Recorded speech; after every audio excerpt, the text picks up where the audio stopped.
ഒരു ദിവസം സ്റ്റാർട്ട് ചെയ്യുമ്പോൾ നമുക്കറിയില്ലല്ലേ ആ ദിവസം എങ്ങനെയായിരിക്കും എൻഡ് ചെയ്യാന്നുള്ളത്. തീർത്തും അൺഎക്സ്പെക്റ്റഡ് ആണ് ലൈഫ്.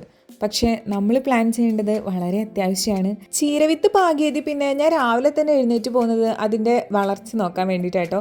സംഭവം നിലത്തു നിന്ന് പതുക്കെ മുളച്ച് വന്നിട്ടേ ഉള്ളൂ. രാവിലെ തന്നെ അതിന് കുറച്ച് വെള്ളമൊക്കെ നനച്ച് ഞാൻ പിന്നെ ഒരു ഗ്ലാസ് വെള്ളമൊക്കെ ഞാനും കുടിച്ചു. ഇന്നത്തെ ബ്രേക്ക്ഫാസ്റ്റ് നല്ല ചെമ്പാവരി പുട്ടാണ്. അപ്പോൾ പുട്ടും കടലയും ഇഷ്ടമുള്ളവർ ആരൊക്കെ ഉണ്ട്? ചിലർക്ക് ഇഷ്ടം പുട്ടും പഴമായിരിക്കും. എനിക്ക് കൂടുതലും കടലക്കറിയായിട്ട് ഒഴിച്ച് കഴിക്കുന്നതാട്ടോ ഇഷ്ടം. അങ്ങനെ രാവിലെ നല്ല ഹെൽത്തി ഒരു ബ്രേക്ക്ഫാസ്റ്റ് ഒക്കെ കഴിച്ചു. ന്യൂ ഇയർ സ്റ്റാർട്ട് ചെയ്തേ പിന്നെ ചെറിയൊരു ടെൻഷൻ ഇല്ലാതില്ല.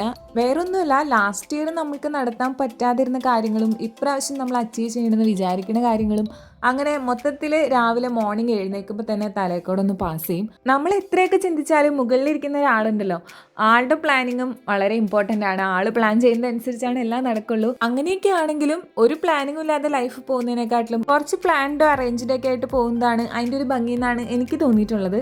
പിന്നെ ഞാൻ 2025 സ്റ്റാർട്ട് ചെയ്തേ പിന്നെ മനസ്സിൽ വിചാരിച്ചൊരു കാര്യമാണ് രാവിലെ മോർണിംഗ് ടൈമിൽ വളരെ പ്രിയപ്പെട്ട എന്തെങ്കിലും ഒരു ആക്ടിവിറ്റി ചെയ്യണം എന്നുള്ളത്. അപ്പോൾ ഞാൻ വിചാരിച്ചു ജേർണലിങ് ചെയ്യാമെന്ന്.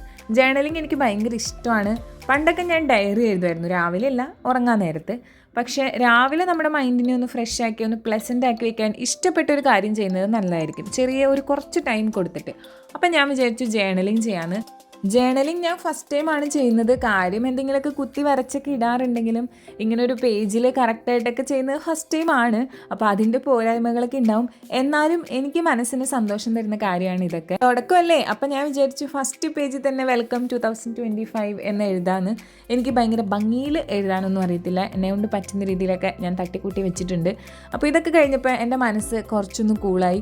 അല്ലെങ്കിലും നമുക്ക് എന്താണോ ഇഷ്ടപ്പെട്ടത് ഒരു 10 മിനിറ്റ് 5 മിനിറ്റ് അതിന് വേണ്ടി മാറ്റി വെക്കുന്നതുകൊണ്ട് നമ്മുടെ ലൈഫിൽ നല്ലത് മാത്രമേ ഉണ്ടാവുള്ളൂ. ഇങ്ങനെ ബുക്ക് എടുത്ത് കുത്തി വരയ്ക്കണം എന്നൊന്നും ഞാൻ പറയില്ല. പക്ഷെ ഗാർഡനിങ്ങോ റീഡിങ്ങോ എന്ത് വേണമെങ്കിലും ആവാം, അവനവൻ്റെ ഇഷ്ടം അനുസരിച്ച് നമുക്ക് ചെയ്യാം. അപ്പോൾ അതൊക്കെ കഴിഞ്ഞ് മൈൻഡൊക്കെ ഒന്ന് ഫ്രഷ് ആയി ഞാൻ എന്താ വർക്കിനിരുന്നു. അപ്പോൾ എല്ലാവർക്കും ഹാവ് എ നൈസ് ഡേ.